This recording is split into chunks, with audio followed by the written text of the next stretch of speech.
नवी मुंबई पोलिसांच्या वाहतूक विभागातर्फे सोमवारी रस्ता सुरक्षा अभियान कार्यक्रमाचे आयोजन करण्यात आले।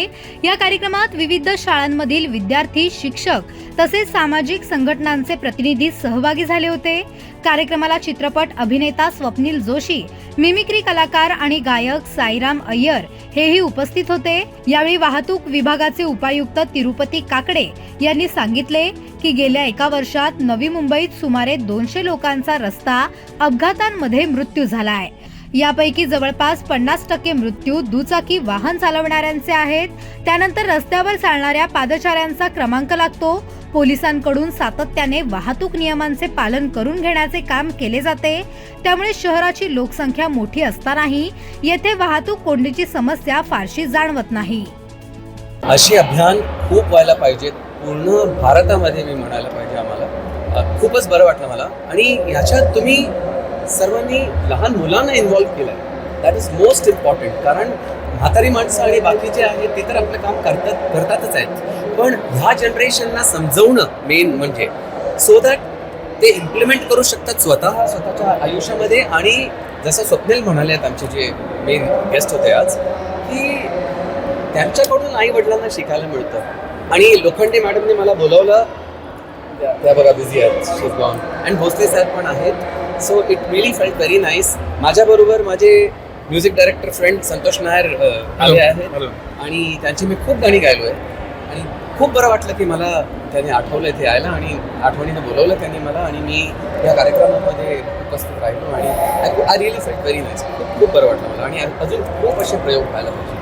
इससे रास्ता में जो दुर्घटनाएं होती हैं उसमें ज़्यादातर युवाओं की मृत्यु हो जाती है, तो युवाओं से आप मैंने यही स्टेज पर कहा था कि खुद के मेरे नज़र में ऐसे कई लोग हैं जो एक्सीडेंट के पहले बहुत बढ़िया ज़िंदगी जी रहे थे, और एक्सीडेंट के बाद सोचता हूँ तो मुझे जो है मेरे रोंगटे खड़े हो जाते हैं। वो टोटली बेड पर हैं, कुछ नहीं कर पाते, वो क्वाड्राप्लेजिक कहते हैं, जैसे हाथ पाँव दोनों बंद पड़ चुके हैं उनके।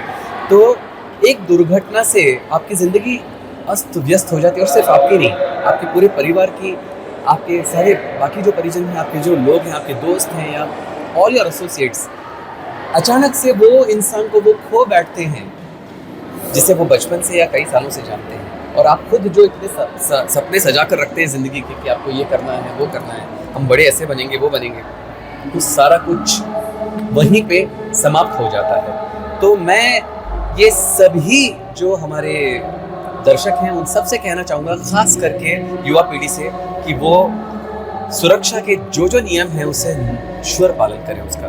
जय हिंद, जय महाराष्ट्र। मुंबई पोलीस आयुक्तालयामध्ये आज रस्ता सुरक्षा अभियानाची सांगता कार्यक्रम सिडको ऑडिटोरियम येथे पार पडलेला आहे। या कार्यक्रमासाठी माननीय मिलिंद भारंबे सर, सीपी नवी मुंबई, माननीय एनपुरे sir, joint CP Navi Mumbai, त्याचबरोबर सुप्रसिद्ध सिने अभिनेता स्वप्नील जोशी, त्याचबरोबर नामांकित गायक साईराम सुद्धा या ठिकाणी हजर होते।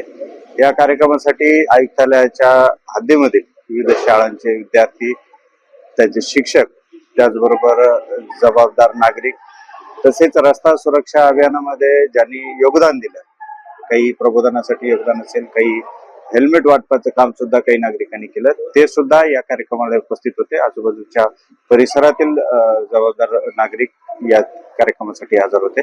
त्याचबरोबर या मागील वर्षात काय काय कार्यक्रम आपण राबवलेले होते, आणि चालू वर्षामध्ये आपण काय काय कार्यक्रम राबवतोय याचा सुद्धा आम्ही माहिती दिलेली आहे। यावर्षी आपण गेल्या वर्षी जो छोटा पोलीस संकल्पना आपण सुरू केली होती, त्याच छोटा पोलिसाला यावर्षी आपण आई वडिलांचं प्रगती पुस्तक देतोय। त्यामध्ये आई आणि बाबा किती वाहतुकीचे नियम पालन करतायत हे नियम त्यामध्ये लिहिलेले आहे, आणि एक आठवडाभराचं प्रगती पुस्तकाचं सुद्धा आज आपण लॉन्च केलेलं आहे, ज्याच्या माध्यमातून विद्यार्थी सुद्धा आपल्या घरामध्ये एका छोट्या पोलिसाची भूमिका पार पाडेल, आणि आई वडिलांकडून सुद्धा वाहतुकीचे नियम कसे पाळले जातात ते सुद्धा रेकॉर्डिंग करायचं काम, किंवा ते सुद्धा त्या प्रगती पुस्तकात नोंदवायचं काम सुद्धा विद्यार्थी करेल।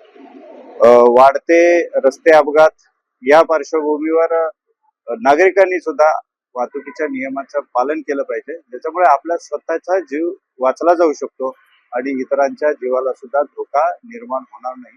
या दृष्टीने सुद्धा या कार्यक्रमामध्ये प्रबोधन करायचा प्रयत्न